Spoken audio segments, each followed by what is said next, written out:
Assalamualaikum warahmatullahi wabarakatuh. Apa kabar anak-anak Umi? Bertemu lagi dengan Umi Nanda Hairani Saragi SPDI. Dalam kesempatan kali ini, Umi akan mengajak anak-anak Umi untuk belajar tentang perilaku terpuji. Perilaku terpuji itu adalah kepribadianku. Yuk, kita simak sama-sama. Pada kesempatan kali ini, topik pembelajaran kita yaitu ada tiga. Pertama, berbakti kepada orang tua. Yang kedua, berbakti kepada guru. Yang ketiga, menghormati orang lain. Nah, di antara yang ketiga ini, apakah kamu sudah melakukannya? Kita bahas yang pertama dulu ya. Yang pertama, kita harus berbakti kepada orang tua. Berbakti kepada orang tua adalah menghormati orang tua, menaati orang tua, dan membantu mereka dengan penuh kasih sayang. Orang tua yang dimaksud di sini adalah ayah dan ibu kita di rumah, Nak. Nah, berbakti kepada orang tua adalah salah satu cara mendapatkan ridho Allah Subhanahu wa Ta'ala, karena ridho Allah tergantung pada ridho orang tua. Nah, jadi kalau kamu ingin mendapatkan ridho dari Allah, kamu harus mentaati orang tua, kamu harus menghormati orang tua, dan membantu orang tua. Paham? Selanjutnya, menumbuhkan sikap berbakti kepada orang tua. Yang pertama, kita itu harus menyadari perjuangan orang tua kita. Dari kita di dalam kandungan sampai kita udah lahir, kita dibesarkan dengan penuh kasih sayang, diberikan kecukupan yang begitu cukup, disekolahkan, diberikan pakaian, tempat tinggal yang baik, makan yang bergizi. Nah, itu harus kita sadari, itu semua perjuangan dari orang tua kita. Yang kedua, berkomunikasi dengan baik, tentunya dengan orang tua ya, Nak. Nah, berkomunikasi dengan baik di sini maksudnya kita lemah lembut bicaranya dengan orang tua. Jangan membentak orang tua. Tidak boleh membuat hatinya sedih. Jadi, jika orang tua berkata, maka rendahkan. Jika orang tua berkata dengan kita, berkomunikasi dengan kita, maka kita rendahkan suara kita, Nak. Ya. Lalu yang ketiga mendoakan orang tua.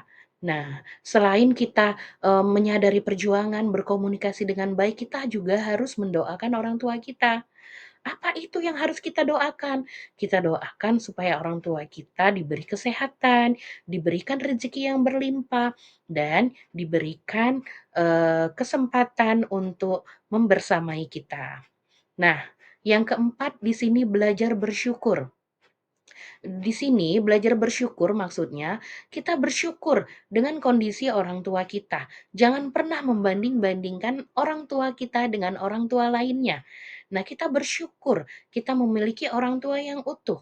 Coba kita lihat di luar sana, kita lihat yang rendahnya, jangan lihat yang tingginya. Kalau kita lihat yang tingginya, orang tua si A memiliki mobil, orang tua si B mempunyai harta yang berlimpah, jangan seperti itu. Kita harus bersyukur dengan keadaan orang tua kita. Coba kita melihat ke bawah. Ada seorang anak yang dia tidak memiliki orang tua, artinya orang tuanya sudah tidak ada. Nah, kita bersyukur orang tua kita masih lengkap.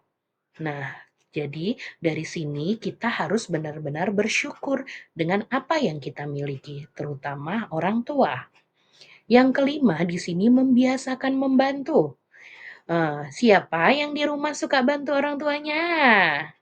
Nah, selain, kita juga harus bersyukur, kita juga harus membantu orang tua kita. Contohnya, ketika orang tua kita sedang kesulitan ataupun ketika orang tua kita, sedang melakukan pekerjaan, hendaknya kita sebagai anak membantu, menyapu rumah, mencuci piring, atau yang paling sederhana, merapikan tempat tidur kamu sendiri, Nak.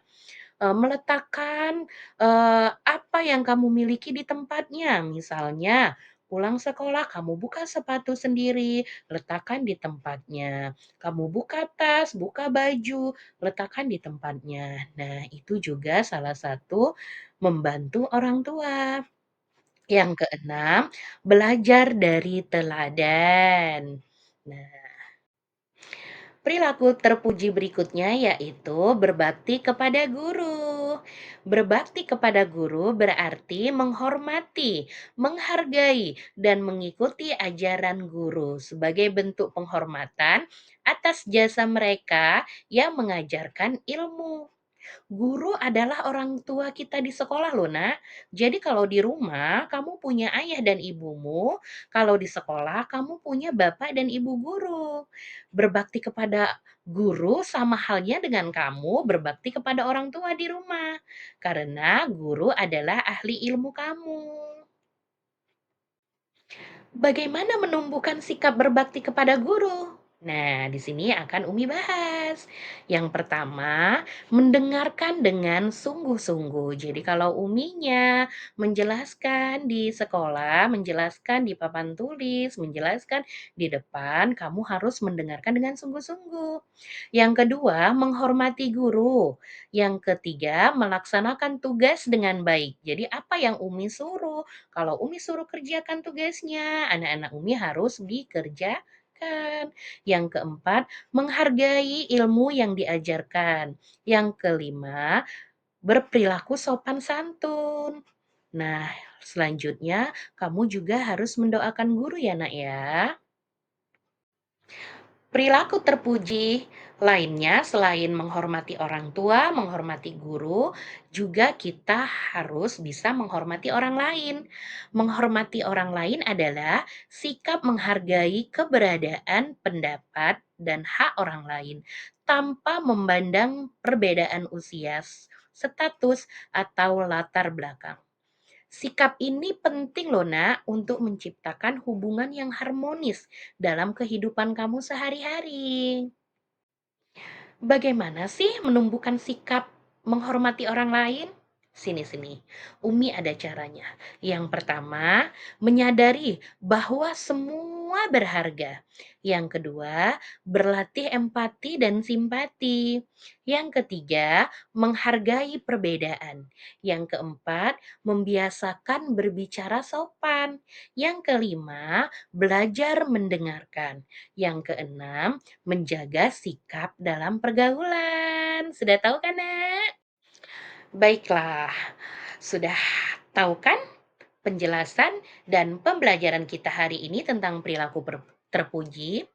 Jadi, perilaku terpuji adalah cerminan keimanan kita, Nak. Jadilah akhlak mulia sebagai kebiasaan kita sehari-hari. Mulailah dengan berbakti kepada orang tua, berbakti kepada guru, dan menghormati orang lain. Paham kan anak solih dan solihah Umi? Cukup sekian pelajaran kita hari ini. Umi, Nanda Hairani, Saragi SPDI, pamit undur diri. Sampai jumpa pada pembelajaran selanjutnya. Assalamualaikum warahmatullahi wabarakatuh. Dadah.